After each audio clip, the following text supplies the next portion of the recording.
Continuando entonces con los teóricos del curso de Patología 4, vamos a desarrollar el tema de enfermedades bacterianas que afectan o tienen expresión en la mucosa bucal.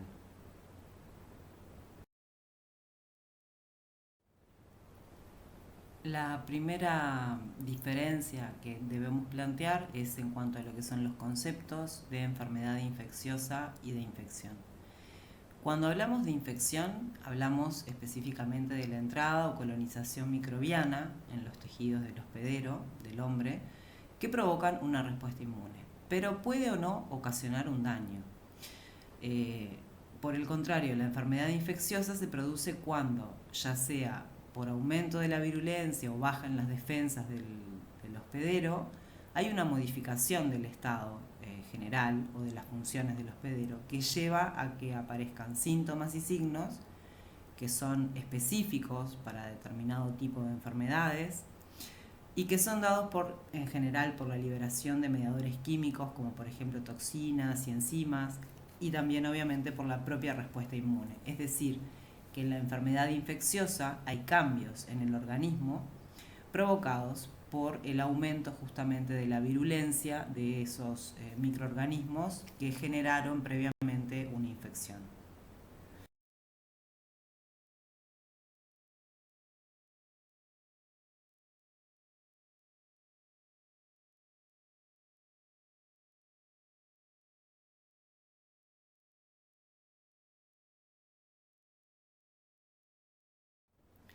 Según el tipo de gérmenes específicos que generan los distintos procesos infecciosos, hacemos una clasificación eh, que dividimos en enfermedades producidas por cocos, enfermedades producidas por bacilos, y vamos a ir desarrollando cada una de ellas. Obviamente que hablamos de aquellas infecciones que específicamente tienen repercusión en la esfera maxilofacial. Algunas tienen un compromiso sistémico, otras son específicamente locales. Lo cierto es que siempre en todas ellas hay una manifestación a nivel del territorio bucomaxilofacial.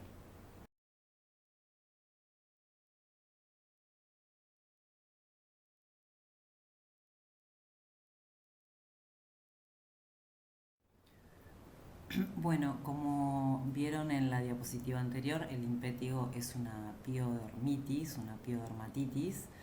Eh, Obviamente es una infección que afecta a la piel. Puede ser generada tanto por el estreptococo como por el estafilococo, en diferentes presentaciones clínicas en general. Básicamente es una enfermedad que afecta a niños antes de los 5 años. Puede verse en adultos, pero lo común es que se vea en niños. Fundamentalmente se ve mucho, o sea, se da con mayor frecuencia en zonas carenciadas, donde la higiene, digamos que de alguna manera falta o es deficitaria, en condiciones de hacinamiento, y más que nada se da también en los meses más cálidos, en primavera, verano, bueno, o en climas que son más cálidos. En nuestro país obviamente que también se da, es una de las infecciones más frecuentes en edades precoces, como dijimos, entre los 2 y los 5 años. Es extremadamente contagioso y tiene la particularidad que se caracteriza por la formación de vesículas y o ampollas que se desarrollan sobre una base eritematosa. Muchas veces la lesión elemental primaria es una pápula sobre la cual inmediatamente se desarrolla la vesícula, y muchas veces esa vesícula se forman varias vesículas que se agrupan, o a veces directamente se forma una ampolla. En general las provocadas por el estafilococo aureus es más frecuente que generen como forma clínica la ampolla. De hecho, en el impétigo se habla de dos formas: una no ampollosa, donde lo que vemos sí son vesículas, y la forma ampollosa, que está más vinculada a la etiología del estafilococo aureus. Lo cierto es que se da, ya sean vesículas o ampollas, se ubican preferentemente en el territorio facial alrededor de los orificios, es decir, es pluriorificial. La diferencia que se plantea acá con el herpes simple, por ejemplo, es que el herpes en general, si bien también se da alrededor de los orificios, cuando se manifiesta se da de manera unilateral más que bilateral. En este caso es alrededor de todo el orificio y tiene la particularidad también de que la literatura describe una forma primaria, es decir, que la infección por impétigo se da sobre una piel primariamente sana, mientras que la forma secundaria, que es la que más vemos, es la que se genera sobre una piel que está previamente lesionada, una piel escoriada, lesionada previamente por un trauma, por una picadura, por ejemplo, donde la persona se rasca y se autoinocula el agente causal y desarrolla obviamente la enfermedad.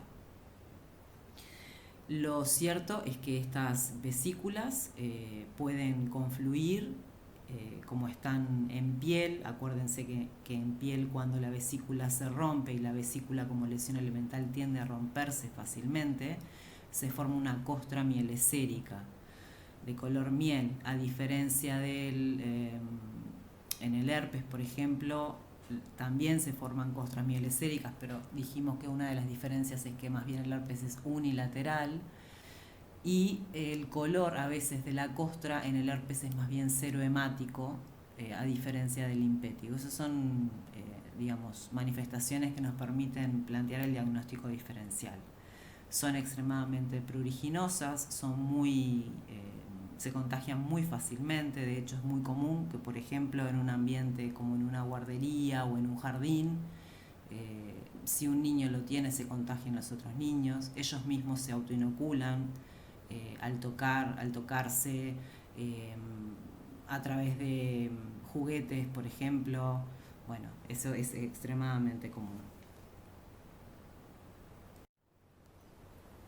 El tratamiento en general es en base a ungüentos, es decir, un tratamiento tópico, y puede realizarse también una administración de antibiótico-terapia sistémica en los casos en que haya un compromiso más del estado general, que a veces puede ocurrir.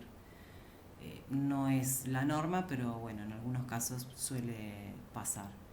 Si el antibiótico elegido desde el punto de vista tópico es la mupirocina, que se coloca 2 o 3 veces por día, y los betalactámicos son los antibióticos de elección en caso de que haya que hacer administración sistémica.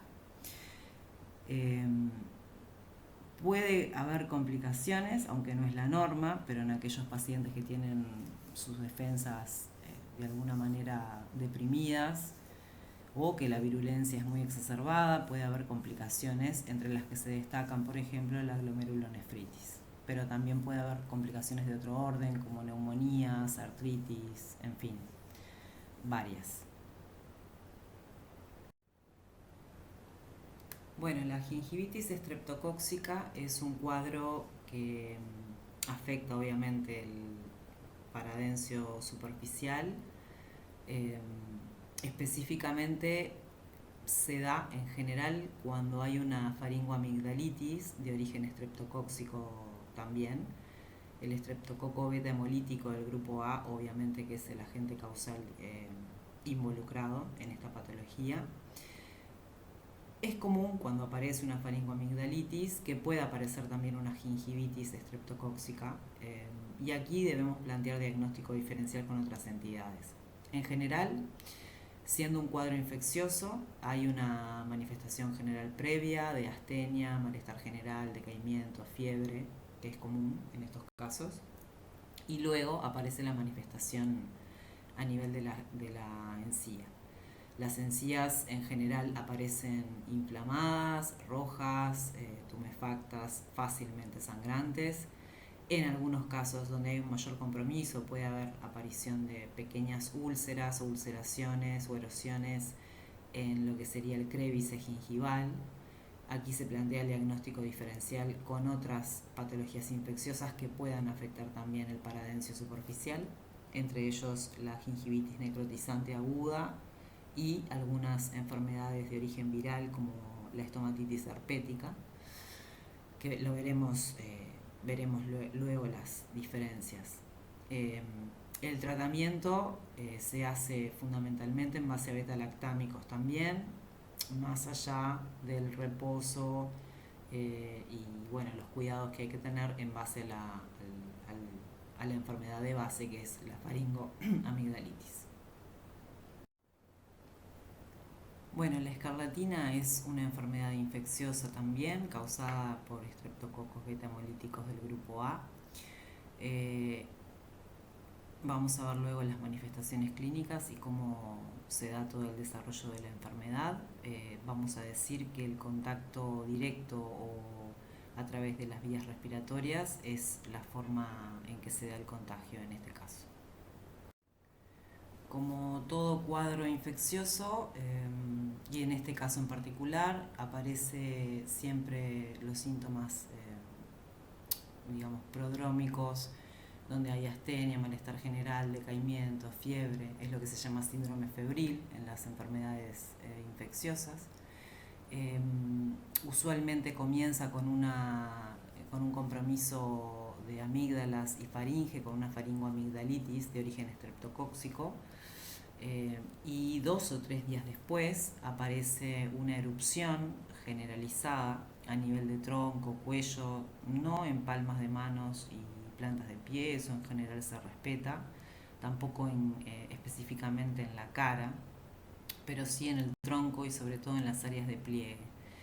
Se da un exantema de color muy rojo brillante, que ahora lo vamos a ver. Este exantema aparece aproximadamente 2 o 3 días después que aparece la faringoamigdalitis y cursa más o menos entre 7, 8, 9 días. A partir de ahí empieza a decaer las manifestaciones clínicas, el exantema comienza a perderse, se va como descamando la piel y bueno, hasta que se resuelve. Lo más característico de esta enfermedad en realidad es que, digamos, las manifestaciones del exantema se dan fundamentalmente por una exotoxina eritrogénica, que es la que da las manifestaciones clínicas. A nivel de la cavidad bucal es muy característico lo que se llama lengua de frambuesa, porque dentro de la cavidad bucal, si bien puede haber un enantema, lo más comúnmente afectado es la lengua, que queda de un color rojo brillante. Al principio las papilas fungiformes se agrandan, entonces la lengua queda cubierta por una capa blanca, un recubrimiento blancuzco que es bien típico, y sobre el cual aparecen las papilas fungiformes más edematosas, quedan más marcadas. Luego de unos días se genera una descamación y la lengua queda de un color rojo brillante. También las papilas fungiformes quedan más sobreexpresadas, lo que le da justamente el término de lengua aframbuesada o de fresa. Bueno, obviamente, como ya dijimos, hay también síntomas generales como dolor de cabeza, malestar, náuseas, vómitos. Obviamente que hay también adenomegalias y dolor a nivel del cuerpo.